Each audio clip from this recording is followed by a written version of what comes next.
Magandang tanghali sa inyo dyan mga sir.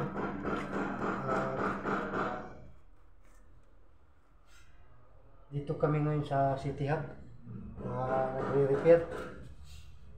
At meron akong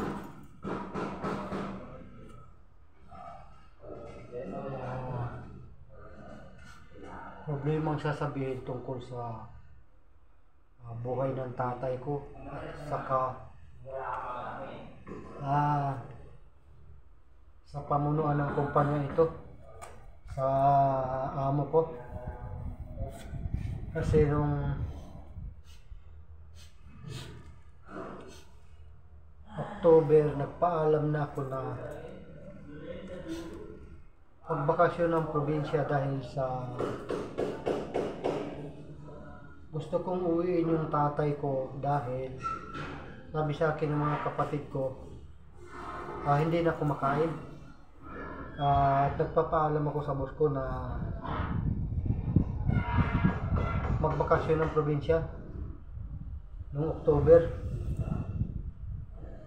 At sabi ko dapat bago mag-November makauwi ako ng probinsya para kahit pa paano abutan ko pa yung tatay ko na buhay. Bago man lang siya mawala ay makakausap ko ma. November 27 nag-chat yung mga kapatid ko na yung papa ko patay na. At na-receive ko yung chat nila November 28 ng umaga. Yung tawag at chat na yung tatay ko nga wala na, patay na raw. At ang problema ko, sinabi ko na ngayon sa amo ko na yung madalas kong pagpapaalam noon sa'yo, October pa lang, ito yung dahilan kung bakit uuwi ako ng probinsya para kahit pa paano yung tatay ko abutan ko pa na buhay. Ngayon na-receive ko yung chat ng kapatid ko November 28. Ang sabi sa akin, yung papa mo patay na kagabi pa.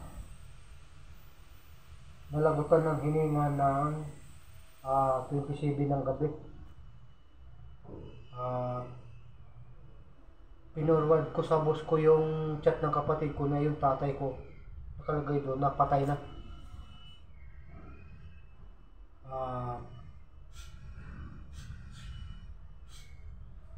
Sabi ng boss ko, kung gusto mo ibili kita ng ticket na balikan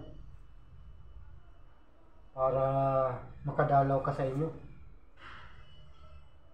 Inaantay ko yung sinasabi niya na ticket na sinasabi. At anong pizza na ngayon? Wala pa rin balita.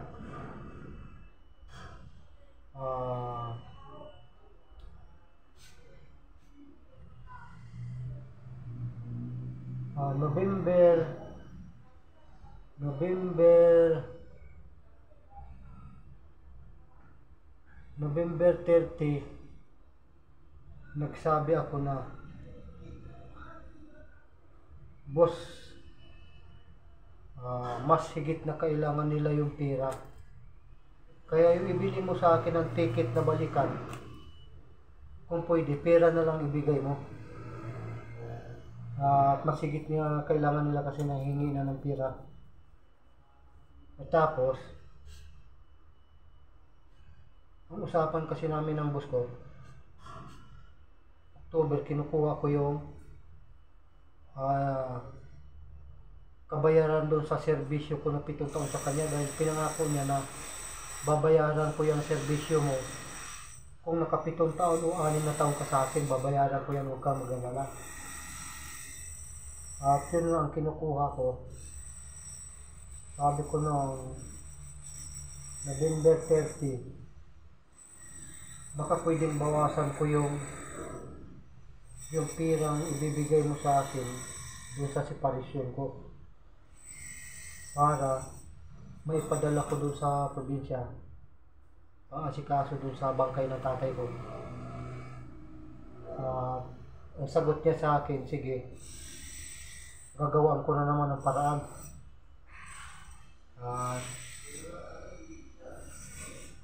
Yun ang sabi niya. Ang sabi ko, sir, hanggang kailan mag-aantay yung bangkay ng tatay ko? Bagong taon? January? O pagbulok na yung katawan ng tatay ko, inuud na. At binasa niya yung chat ko, hindi man lang nag-reply. At mahingi ako ng tulong dyan sa mga nakaupo natin dyan.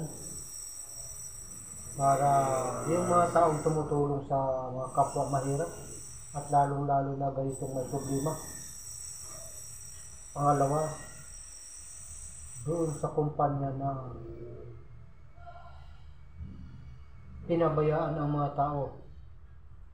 Ay yung kumpanya dapat pag ganitong usapan, pagkapatay ng pag-usapan, sagot na dapat ng kumpanya yung amo mo para makauwi ka ng probinsya para madala mo yung bangkay ng tatay mo. Kaso lang puro pangako, wala naman tinutupad. Anong pitsa na ngayon? December 2. Ngayon, December 2 na. Ay, December 1 ba o December 2? December 1 yata. At hanggang ngayon, wala pa rin balita na inaantay ko yung ibibigay niya sa akin na hinihingi kong pera. Bawasan na lang yung separasyon fee ko kahit magkano para maipadala ko sa probinsya. Yung mga kapatid ko nga nanghihingi na ng tulong, baka daw may maipadala ko. Sa mga nakaupo dyan, mga sir, nakikiusap ako na ang video ito baka pwedeng i-share nyo kahit kanino na pwedeng makatulong sa akin. Hanggang ngayon wala pang reaction yung amo ko, wala pang ginawang reaction kung anong pwede kong gawin, kung makauwi ba ko o hindi, o kung magpapadala ko ng pera o hindi. At hanggang ngayon wala pang content kung anong maibibigay niya sa akin tulong. Mga guys, mga sir, ang video ito makikisuyo akong i-forward nyo at i-share na kahit kay siguro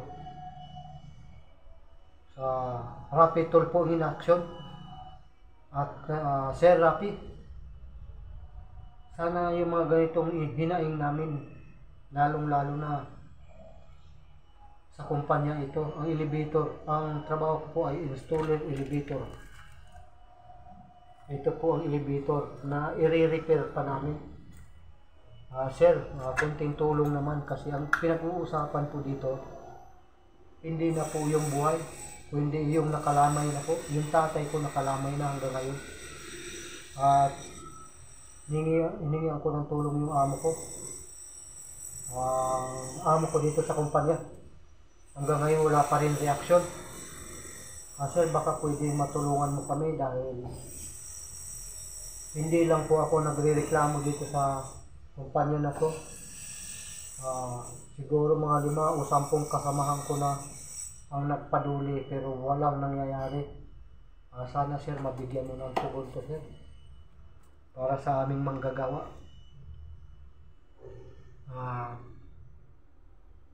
Para na lang dun sa tatay ko na nakalamay ngayon. Hindi ko alam kung hanggang kailan ang lamay, pero nag-aantay sila sa tulong ko na may papadala ko mga sir.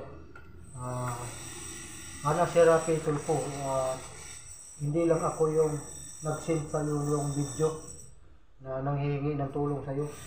At sana ma-actionan mo sir at matulungan mo kami dito sa kumpanya na to. Yung amo namin pinabayaan kahit bangkay na po yung pinag-uusapan. Hanggang ngayon wala pang confirm sa akin kung anong dapat kong gawin. At maraming salamat mga guys. Sa'yo sir, sana mabasa mo, mapanood ang video ito. Okay sir, salamat. Maraming salamat.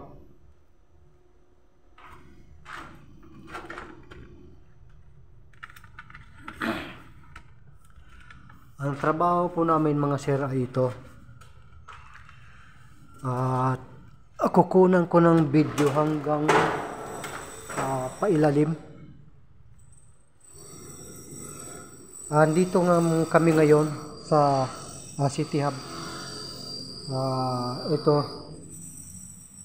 nagre-rescue kami nitong elevator na nagtotrouble. Ayan yung isang unit. At yung aming ni-rescue ay nandun na sa ibaba. Napaandar na namin. Yan. Yan mga sir. Ito yung trabaho ng elevator man. Elevator installer. Yan sir. Ganyan po kadilim. At itong elevator nito ay ito yung PE1 na nakapinding. Yan. Wala nang mga pyesa. Kinahoy na. Ayan mga sir. Dumi-dumi na kasi may 2 taon nang nakatambay itong elevator na to. At itong 2 unit na yan ay katatapos lang namin repairin mga sir. At yan ay ito over na namin. At ito na lang isa. Ito yung isang elevator na nag-aantay sa aming pagbabalik para sa repair. Yan. Ito mga sir. Ito yung service na on the way gumagana na. Okay. Mga sir, maraming salamat. Sana ang video ko na ito na paghihingi ko na tulong sa inyo mapanood nyo mga sir. Maraming salamat mga guys. Maraming salamat. Paki-share at paki-like yung aking video at paki-follow, paki-subscribe mga guys. Maraming salamat mga sir.